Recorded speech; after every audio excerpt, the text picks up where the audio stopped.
Hello, and welcome to another session of the Rousseau Report. Thank you for joining us for a market update. But first, aviation has come a long way in the last 50 years. We're able to travel 15 plus hours nonstop, private as well as commercially.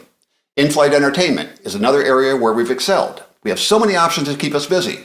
Laptops, tablets, phones, plus on commercial flights, whatever they can cram into the seat back in front of us. But let's not forget where this all started. So here's a bit of trivia. When was the first in-flight sound movie available for commercial airlines? 3, 2, 1.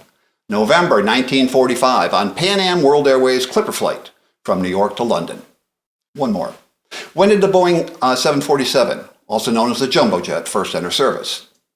The early models cost $24 million, had a range of 4,600 nautical miles, a cruise speed of, dig this, 0.85 Mach, and entered service with, once again, Pan Am on its New York to London route. The date? January 1970, 55 years ago. On to the market update, where I've not seen a conundrum like this in years. What on earth is happening? Mixed bag no matter where you look. With the first half of 2025 behind us, let's take a look at some key economic data that influences our markets. Del Monte Foods, best known for its canned fruits and vegetables, established in 1886, filed for bankruptcy. Corporate airplane, gone. U.S. office vacancies stood at 20.8%, while new supply continues to outpace demand. However, the pace at which vacancy is increasing has slowed. The average U.S. warehouse vacancy rate increased to 7.1% in Q2, the highest in 10 years.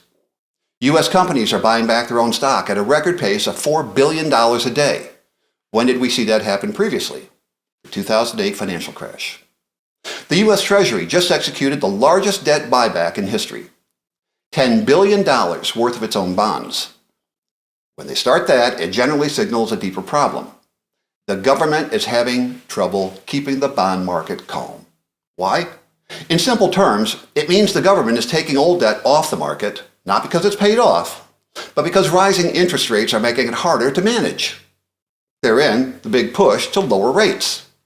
U.S. GDP, the value of all goods and services produced across the economy, increased at a 3% annualized rate in Q2, largely because imports collapsed. Germany's economy is in a downward spiral. 5,200 bankruptcies in the first quarter alone, and unemployment just hit 3 million.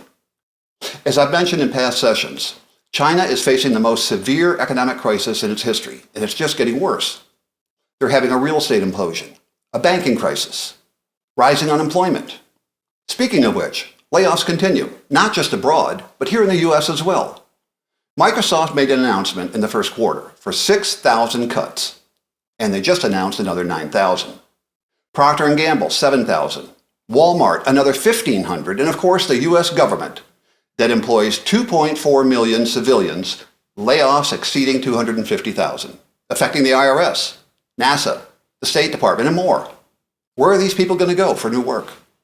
The last administration claimed to have added 400,000 jobs from July through September of last year. After investigation, it was revealed none of those jobs ever existed. They kept touting that we had the strongest economy in history. But we knew the economy was in horrible shape, and these latest numbers prove it.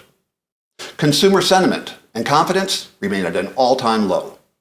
CPI, Consumer Price Index, or prices paid by consumers, increased in June, marking the highest increase in 5 months. Year-over-year retail sales were up almost 4% in June. As of Q1, total credit card debt hit $1.2 trillion. Now, is there a corollary between credit card debt and an increase in retail sales? Home sales are a huge economic barometer, and inventory continues to rise year over year. It's expected to reach a 5-year high. The problem is, increased inventory isn't pushing prices down yet.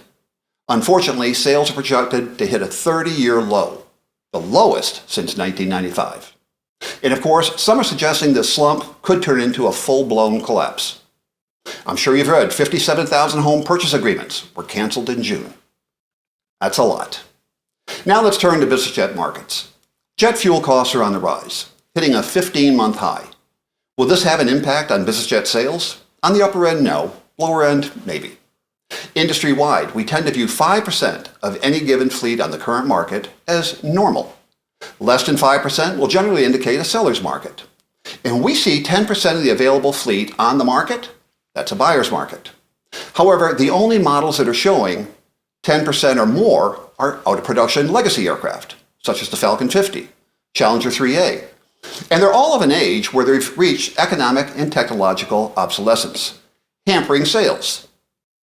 Now, when we view those models with more than 5% of the available fleet on the market, it opens the list to some current generation aircraft such as the XLS Plus, Falcon 7X, 2000 and 900 Easy, G450, 550, G650, although the majority of these models are out of production or nearing the end.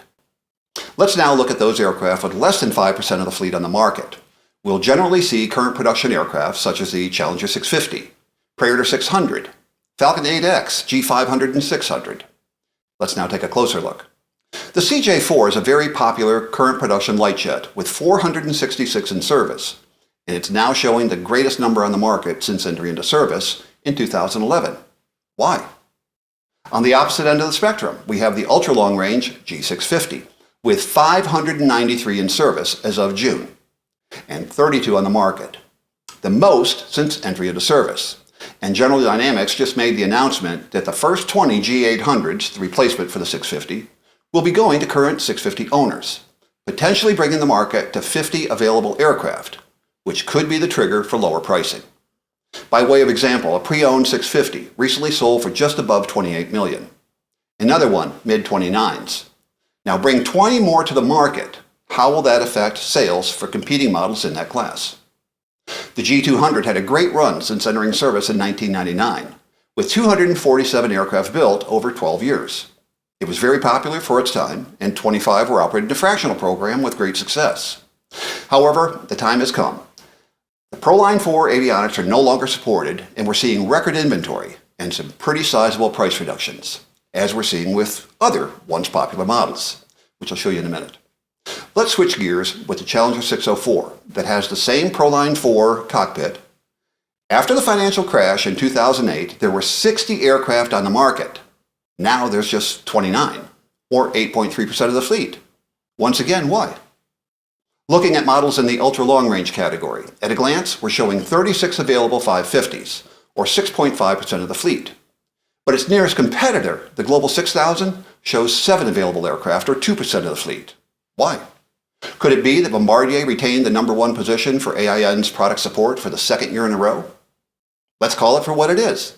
If I purchase an aircraft from, it doesn't matter the OEM, I need support on an ongoing basis. No excuses. So kudos to Bombardier.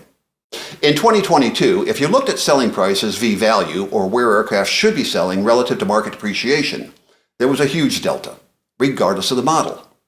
Light jet, super midsize, or ultra long range were equally affected. Now, good news for buyers. The delta is getting smaller, and in some models, prices are actually aligning regardless of category. Once again, the ACPV, or aircraft post value, is depicting market depreciation over a 30-year life, where they will typically reach end of life and the aircraft will be parted out. When reviewing prices over the last 10 years, for 2014 vintage aircraft, we can better see selling prices align with normal market depreciation.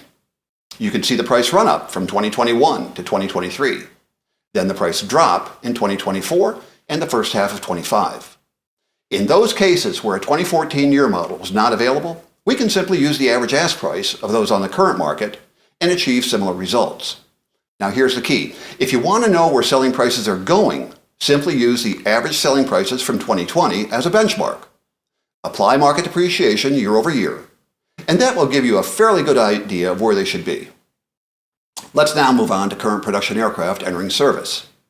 Do new aircraft deliveries paint a different picture than pre-owned markets? The light jets depicted in blue for the first half of 2025 are pretty much on track with total deliveries for 2024. Collectively, the medium jets are running a bit behind the deliveries from 2024, as are the super midsize. Step up to the large cabin, and they're about on par with 2024 deliveries. The ultra-long-range category should exceed 2024 numbers. The Global 7500 is now transitioning to the Global 8000, so we may see a slight increase in those deliveries as these aircraft were purchased about 2 years ago. The G700 should easily see 60 deliveries, and the G600 and Global 6500 should equal or exceed those delivered in 2024. In conclusion, I believe, barring any global economic crash, new aircraft sales will continue humming along at a fairly consistent pace, although we're not going to see the record numbers seen in years past, such as the PC-24 with 52 deliveries in 2024, 46 Global 7500s in 2021, or 73 Phenom 300s in 2023. But one thing is certain, I'm going to keep you posted. Now before we go, as I continue to review specs for a fair number of aircraft for my acquisition clients, I come across some very interesting faux pas. This first one is for a business jet, 1,116 seats. Landing gear overhaul, yes. Executive office with a 3-place divan, 1 club, which generally refers to 1 seat opposite another, and a fold-down desk. I'd love to see it. Every 6 months, leather elements were deep cleaned and conditioned. Therefore, interior is very clean. Windows good, tires fair, brakes are good and operational. I would hope so. Aircraft logs available on board. I don't think that's the place to keep them. The next one is interesting. White pilot services, and of course, 2 quality owners since new. I'm just waiting for the one that says 2 horrible owners since new. I'm Dennis Rousseau. Thanks for tuning in, and we'll see you next time.